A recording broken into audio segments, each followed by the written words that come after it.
Assalamualaikum sahabat yang dirahmati Allah. Kali ini saya akan bercerita tentang kisah Siti Masyittah. Keteguhan iman mengantarkan Siti Masyittah dan keluarganya mati syahid demi mempertahankan keyakinannya kepada Allah Subhanahu wa taala.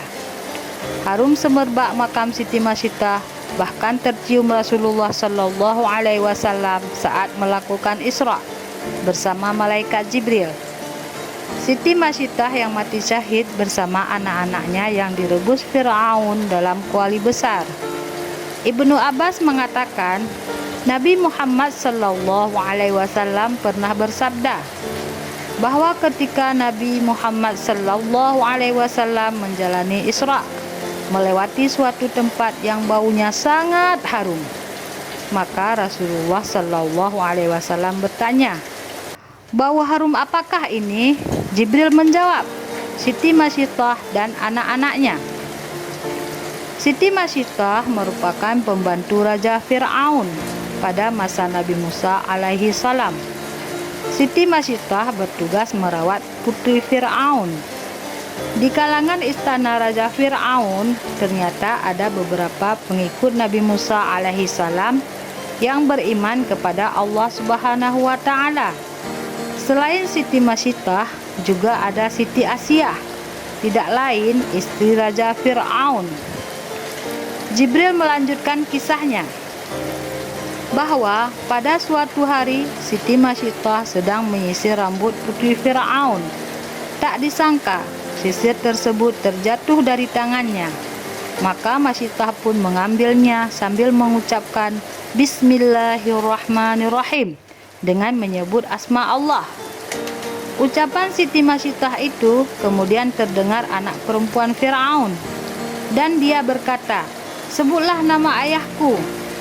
Masyittah berkata, "Tuhanku, Tuhanmu dan Tuhan ayahmu adalah Allah Subhanahu wa taala."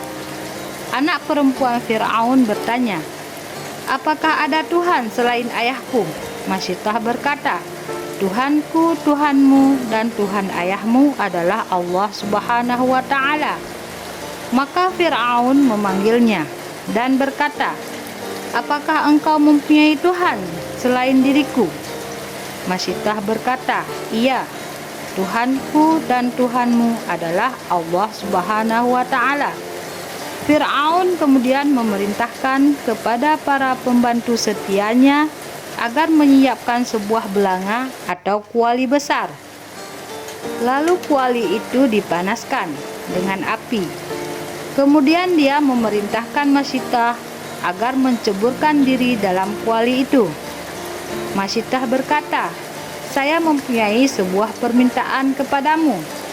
Fir'aun berkata, "Sebutlah permintaanmu." Masyittah berkata, "Kamu kumpulkan tulang-tulangku dengan tulang-tulang anakku di suatu tempat." Fir'aun menjawab, "Baiklah, saya turuti permintaanmu, mengingat kamu mempunyai hak pada kami." Fir'aun memerintahkan agar Masyittah sekeluarga dilemparkan ke dalam kuali. Mereka dilemparkan seorang demi seorang, hingga sampailah giliran anak Masyittah yang masih menyusu kepadanya. Melihat anaknya yang masih bayi, sempat membuat hati Siti Masyittah ragu, karena tidak tega melihat anaknya ikut direbus dalam kuali besar. Anehnya, anak Masyittah ini dapat berbicara, padahal masih bayi. Kuasa Allah Subhanahu wa taala itu membuat hati Siti Masyittah kembali mantap dan yakin dengan imannya. Saat itu, bayi Siti Masyittah mengatakan, "Hai ibuku, ceburkanlah dirimu ke dalamnya.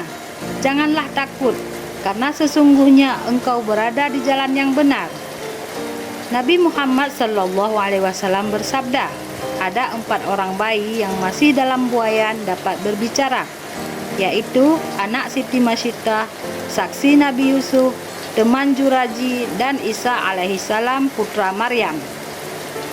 Pelajaran yang dapat kita ambil dari kisah Masyittah adalah iman kepada Allah merupakan karunia terindah.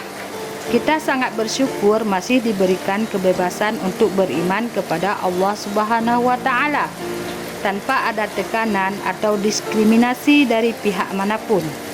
Bayangkan bila kita hidup di zaman Fir'aun, mereka rela menukar nyawa demi iman. Mereka juga rela menukar nyawa keluarganya demi iman kepada Allah Subhanahu wa Ta'ala. Dari kisah ini dapat kita petik pelajaran bahwa masihkah kita bersedih atau patah hati hanya karena merasakan sesuatu hidup yang kurang menyenangkan. Sungguh kita tidak perlu bersedih untuk urusan sepele, sepanjang kita masih bisa mempertahankan diri dalam kebenaran. Semestinya kita selalu bersyukur dan bersabar. Demikian, semoga bermanfaat. Wassalamualaikum warahmatullahi wabarakatuh.